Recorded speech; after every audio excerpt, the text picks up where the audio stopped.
Chapter 1. Brody. Chicago, Illinois, present day. Not everyone had a price tag. If they did, my life would be a lot easier. I sure as hell wouldn't be sitting inside a strip club, sweating through 3 layers of Armani and questioning my sanity. Not that the place was a dive. The Blue Moon was one of the most elite clubs in Chicago, but at 2 o'clock in the afternoon, even the most elite bar looked like a shithole. Which is precisely why it was the perfect place to meet. It matched my mood. Dark, dubious, and desperate. Just like my reason for being here. Even being 1,100 miles away from prying eyes meant nothing in my world. Someone was always watching. But I got cocky, and arrogance blinded even the most cautious of men. Up until now, I'd managed to keep my dealings with the Irish mob quiet. The fewer questions on fewer lips, the less likely it was I'd get trapped in my own web. Not that I would have bothered explaining myself to anyone. Despite being the head of stateside operations for the most powerful cartel in the world, I was still an outsider amongst my own men. I couldn't blame them. They were born into this life. They lived and breathed it, working their way up the ranks in hopes of one day reaching a position of power. To them, I was a gringo, a traitor to both sides of the law who made a deal with the devil and shit all over their sacrifices in order to secure himself a seat at the top. They weren't wrong. The line I walked with that devil these days was thin at best. Valentin Carrera didn't have friends. He had strategic alliances. When the kingpin gave an order, he expected it to be followed and dared anyone to defy him, especially a man who had put half his men behind bars. But here I sat, with a noose tied around my neck, waiting to hang on my own ego. Since I wasn't looking to die today, I made sure to scan the perimeter again, rolling my phone around in my hands as I memorized faces.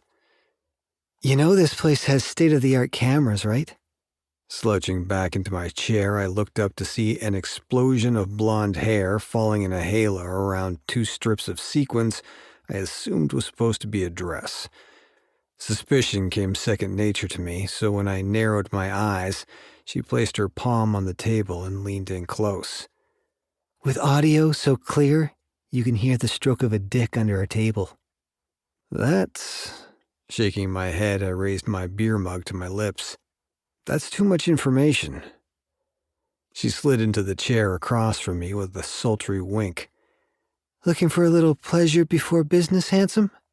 No, I never mix the two. Especially in Chicago. A shame, she mused, drumming her blood-red nails on the table. You look like you could stand to loosen up. I wondered how hard I'd have to kick her chair to send her sailing to the other side of the club. It wasn't very gentlemanly, but social etiquette and conformity weren't high on my priority list. Plus, being kept waiting had worn my patience paper thin. Lady, it's been a long day, and with all due respect, I don't have time for this shit. Is your boss even here, or does he plan on dicking me around all night? As the dollar signs faded from her eyes, her facade dropped.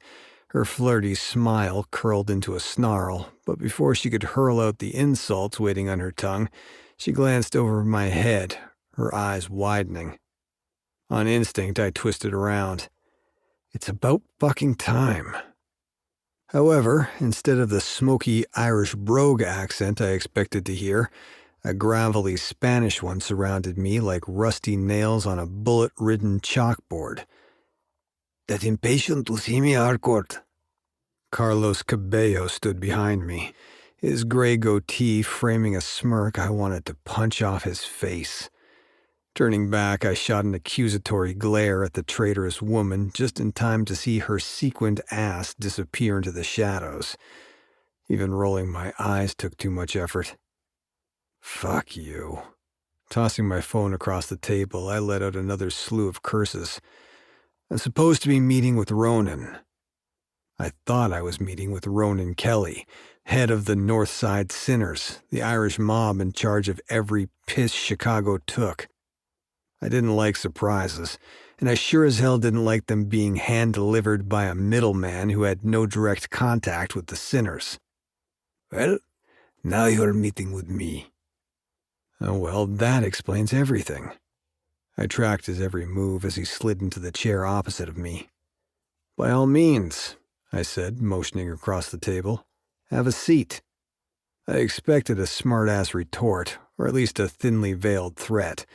Instead, Carlos offered an obligatory nod, then lifted a finger and motioned to a passing cocktail waitress. I suppose the meaning was unspoken because her response was a simple nod. Carlos let out a loud laugh. That's what I always liked about you, Harcourt. You don't waste time with pointless small talk. We were wasting time. This ridiculous civility dance only postponed the inevitable. Cut the shit. What the? I paused as the waitress appeared by our table, placing a shot glass filled with clear liquid in front of him. As soon as the woman came, she was gone. Her presence so fleeting, if she hadn't left the drink as evidence, I'd question if she was ever really there. Vodka? I asked, nodding toward the shot glass. Carlos snorted. Americans. Picking up the shot, he tipped it back and slammed it. It's aguardiente. In English, it translates to firewater. He glanced at my half-empty beer and smirked. What one, gringo? I'll pass. Time was money, and this small-talk bullshit had gone on long enough. It seems I've wasted my time. However, I'm also not driving another 1,100 miles, so unfortunately, you'll have to do. Lucky me. My Chicago shipment never arrived. Tell me something I don't know. His dismissive tone grated on my nerves as he held his empty glass in the air and raised an eyebrow at the flustered waitress. Again, the woman bowed her head in swift acknowledgement. By the way, you owe me my $850,000. When my jaw dropped, his lips twitched at the corners. 5% supplier fee. Did you think I was going to forget? I slammed my palm onto the table. You greedy fuck. Did you have something to do with this? He rolled his eyes. Think with your brain instead of your dick for once. That's my product coming into your port. Why would I fuck with my own blow?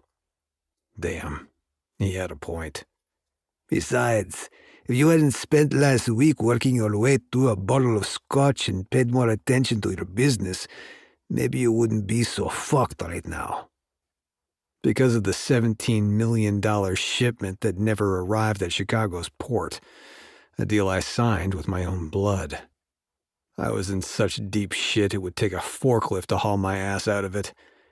You've got Ronan Kelly and Valentin Carrera on your ass, so the way I see it, you only have two options. Holding up two thick, calloused fingers, he ticked them off. One, pull my $850K out of your ass, or two, come up with an alternative. What kind of alternative? Find the man who stole it. I laughed. I had no idea what the hell was in aguardiente, but after the crazy shit he just said, I suspected LSD. And how do you suggest I do that? His eyes flashed dark with irritation. It's pretty crystal fucking clear. Pay me my money, or find the pendejo who intercepted your shipment, take back what he stole, and end him. What's in it for you? He shrugged. This is a lucrative arrangement for me, so I prefer Ronan not kill you. Plus, I don't take well to being threatened. Threatened? An uncomfortable silence hung in the air. You know who this asshole is. It wasn't a question. A knowing smirk crept along his face. Possibly. And I'm feeling particularly generous, so I'll make you a deal. Is that right? I'll replace the 800 kilos and give you a name, but I want 10%. You want double? I laughed. Thanks, but no thanks. I can cover it. Which was a